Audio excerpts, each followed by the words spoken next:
अल्हम्दुलिल्लाहि रब्बिल आलमीन वस्सलातु वस्सलामु अला सय्यिदिल अंबियाइ वल मुरसलीन अम्मा बादु फ़अऊज़ु बिल्लाहि मिनश शैतानिर रजीम बिस्मिल्लाहिर रहमानिर रहीम।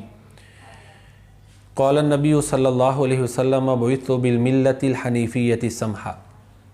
प्यारे नबी करीम सरवर कौनो मकां महबत नूर हुदा ताजदार ख़त्म नबुव्वत जनाब मुहम्मदुर रसूलुल्लाह सल्लल्लाहु अलैहि वसल्लम का फ़रमान है कि मुझे आसान दीन देकर भेजा गया जो यकसू है, जो एक अल्लाह से जोड़ता है।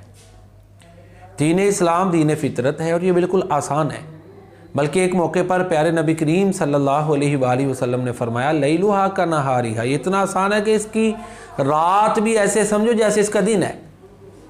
लेकिन इसके बावजूद, ये दीन फ़ितरत होने के बावजूद, ये दीन हनीफ और आसान होने के बावजूद इसमें फिर इतने तनाज़ुआत और इतने तनाज़ुआत, इख्तिलाफ़ात और मूशगाफियाँ जब एक आम बंदा देखता है ना तो फिर वो परेशान होता है।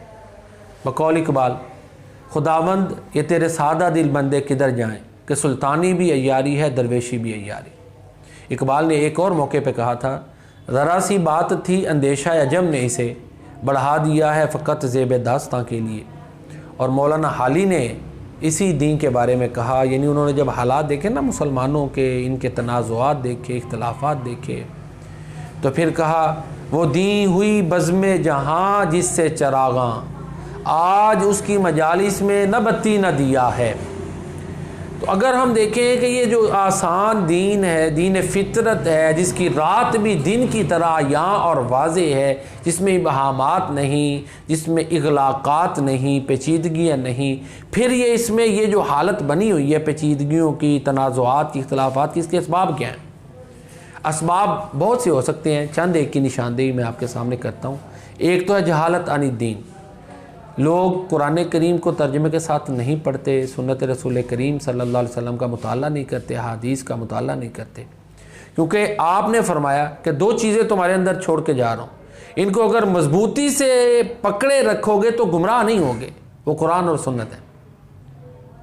उसकी मिसाल यूँ समझिए, हमारे मुआशरे में लोग पत्थर पकड़ते हैं और कहते हैं फ़लाँ पत्थर में ये तासीर है, फ़लाँ पत्थर पकड़े पहने तो उसका ये फ़ायदा है, फ़लाँ पत्थर का ये फ़ायदा है। और दलील क्या है जी? चूँकि पत्थर का ज़िक्र कुरान में आया है, लोलो मरजान का, इसलिए जो इनमें ये फ़वाइद है। इस हद तक तो बात ठीक है कि उनका ज़िक्र आया, लेकिन आगे से जो इस्तिदलाल है वो ख़ुद साख्ता है। तो इस तरह उनसे पूछा जाए किस कुरान की आयत में ये इसके फ़ायदे जो आप बयान करते हैं मौजूद हैं, वो नहीं बता सकेंगे। या किस फरमान रसूल में ये जो फ़वाइद बयान किए जाते हैं फ़लाँ पत्थर के ये हैं, वो मौजूद हैं, नहीं बता सकते।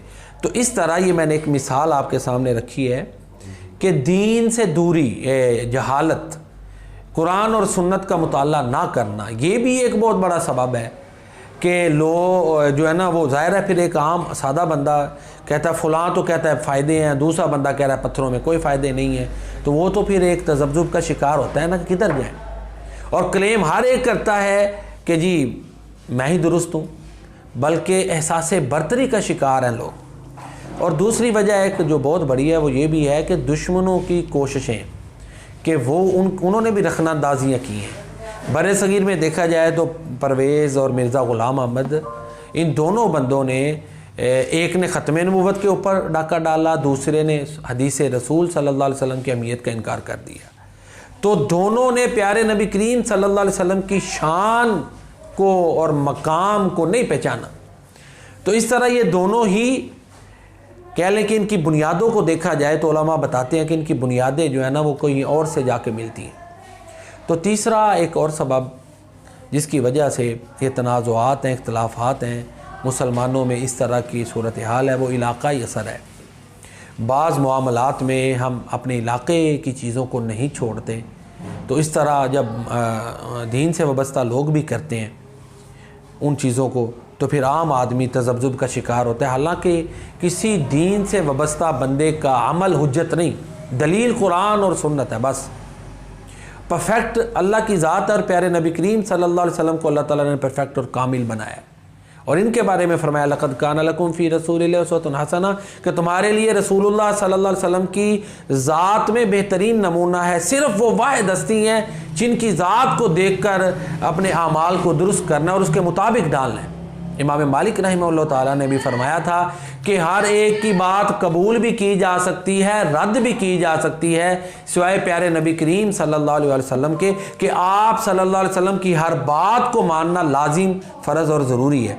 तो इलाकाई माहौल जो है वो भी असरअंदाज होता है। उसको आप देख लें, जैसे हमारे शादी की रस्म है, शादी पे बड़ी रस्में हम करते हैं, उनमें से ये बारात वाले जब पैसे फेंकते हैं तो एक ये हमारे इलाकाई रस्म है। हम मुसलमान भी इसको बढ़ चढ़ कर करते हैं, बल्कि ये एक महक का मसला बनता है। हालांकि इससे इंसानियत के लिए भी एक अच्छा पैगाम नहीं जाता, और बतौर मुस्लिम इसको देखा जाए तो एक बड़ी गलत रस्म है। ऐसे ही जो है ये शब बारात के मौके के ऊपर ये आतिशबाजी की जाती है, ये भी हालत का नतीजा, इलाकाई असर है, मजूसियत से मुशाबत है, फजूल खर्ची है। तो इलाकाई माहौल के ज़ेर असर भी बाज़ चीज़ें जब आदमी देखता है कि दीन वाले भी कर रहे हैं, आम लोग भी कर रहे हैं, तो वो फिर तज़ब्ज़ुब का शिकार होता है कि किधर जाए।